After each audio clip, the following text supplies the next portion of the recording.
আজ 7 দিন পর আমি আবারও চলে গিয়েছিলাম মায়ের সঙ্গে উল্টো রথের মেলাতে। হ্যালো এভরিওয়ান, আমি দীপান্বিতা। আমি আবারও হাজির হয়ে গিয়েছি তোমাদের সামনে সুন্দর একটা ব্লগ নিয়ে। আজও উল্টো রথে যাওয়ার আগেই রাস্তাতেই জগন্নাথ দেবের সঙ্গে আমাদের দর্শন হয়। তোমাদের মনে আছে সোজা রথের দিন যখন আমি আর মা মেলাতে যাচ্ছিলাম, সেম এইভাবেই রাস্তাতেই জগন্নাথ দেবের সঙ্গে আমাদের দর্শন হয়েছিল। মেলায় আস্তে আস্তে মাকে আমি সেটাই বলছিলাম, দেখো মা, এর আগের দিন মেলাতে আসার সময় রাস্তায় একটা রথের দর্শন পাই, আর আজও সেম দেখো একটা রথের দর্শন পেয়ে গেলাম। তো মায়ের সঙ্গে গল্প করতে করতে মেলার সেই মাঠেও চলে এসেছি। আজ না মেলাতে আসার তেমন কোনো প্ল্যান ছিল, ভেবেছিলাম সোজা রথে তো গিয়েছি, উল্টো রথে থাকার যাব না। দুপুরে মাসি ফোন করেছিল, আমি, মা, মাসি, দাদা চারজনে মিলেই কথা বলছিলাম। তখন মাসি আমায় জিজ্ঞাসা করে, কি রে উল্টো রথে যাই? আমিও মাসিকে বললাম, থাকু, সোজা রথে তো গিয়েছি, উল্টো রথে যাব না। তখন মাসি আমায় বলে, সোজা রথে গেলে নাকি উল্টো রথেও যেতে হয়। আমি তো প্রথমে মাসির কথাটা শুনে একদমই বিশ্বাস করিনি। তারপরে মাও পাশ থেকে বলে উঠলো, হ্যাঁ আমিও শুনেছি সোজা রথে গেলে নাকি উল্টো রথেও যেতে হয়। মাসির সঙ্গে কথা হয়ে যাওয়ার পরে মাকে বললাম, চলো তাহলে এখন মেলায় যাই। আমি আর মা মেলায় ঢোকার আগে দিদিকেও ফোন করেছিলাম, আমি আর মা মেলায় আসছি, তুই আসবি নাকি? শরীরটা একটু খারাপ লাগছিল, তাই বলছিল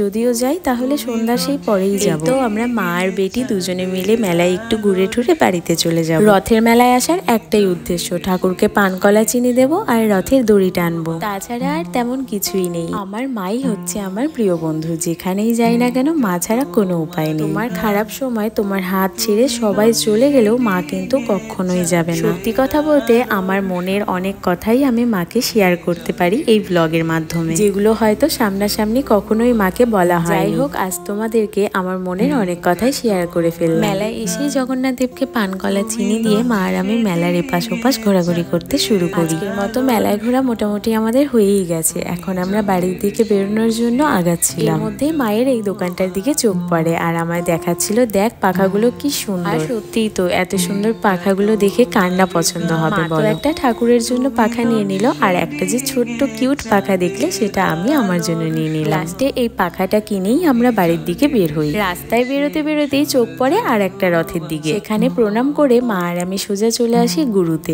রাস্তায় আস্তে আস্তে মা আর আমি অনেক সুখ দুঃখের গল্প করি, আর তার মধ্যেই শেষে বলে উঠি, মা চলো আজ আমি তোমাকে স্পেশাল একটা খাবার খাওয়াবো। স্পেশাল কেন বললাম বলো তো? মা এর আগে কখনোই দই বড়া ট্রাই করে দেখেনি, আর আমি আগে থেকেই জানতাম মায়ের এই খাবারটা পছন্দ হবে। মা একবার মুখে নেওয়ার পরে আমি মাকে জিজ্ঞাসা করলাম কেমন, মা আমায় বলে উঠলো বাম্পার। মায়ের মুখের এই হাসিটাই আমার কাছে স্পেশাল। আমাদের প্রত্যেকটা সন্তানের কর্তব্য মায়ের মুখে এইভাবে হাসি ফুটিয়ে রাখার। আচ্ছা আজ আর কথা বাড়াবো না, ব্লগটা তোমাদের কেমন লেগেছে অবশ্যই জানিয়ে। হ্যাঁ, ফেসবুকের পাশাপাশি আমার কিন্তু একটা ইউটিউব চ্যানেলও রয়েছে, আমি কমেন্ট সেকশনে তার লিঙ্ক দিয়ে দেবো, প্লিজ তোমরা গিয়ে একটু সাবস্ক্রাইব করে দিও। তোমাদের ভালোবাসা ছাড়া আমার আগানো একদম অসম্ভব, তাই তো আমার কাছে তোমরাও ভীষণ স্পেশাল। দেখা হচ্ছে নেক্সট ব্লগে। সবাই খুব ভালো থেকো, সুস্থ থেকো, টাটা বাই।